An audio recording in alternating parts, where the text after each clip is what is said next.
नाशिकमधल्या तपोवन इथे साधुग्रामसाठी 1800 झाडांची कत्तल करण्याचा निर्णय प्रशासन घेत आहे आणि या निर्णयाच्या विरोधात सगळ्या स्तरातून मोठा विरोध वाढत असताना कलाकारांनी देखील वृक्षतोडीच्या विरोधात कठोर भूमिका घेतली आहे।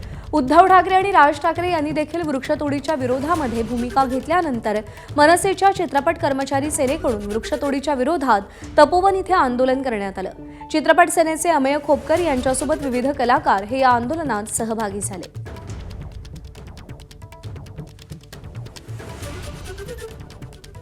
दरम्यान याच संदर्भात प्रसिद्ध अभिनेते आणि दिग्दर्शक महेश मांजरेकर यांनी काय म्हटलंय पाहूया।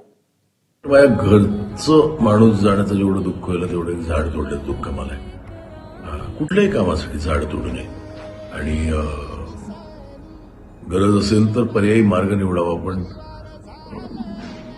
झाड कृपया तोडू नका। अख्ख्या ग्लोबल वॉर्मिंगचं कारणच ते आहे की व्हेजिटेशन कापले, झाडं तोडली आहेत आणि काहीतरी वेगळा मार्ग खरंच निवडा, पण एकही झाड तोडू नका। एबीपी माझा, उघडा डोळे बघा नीट।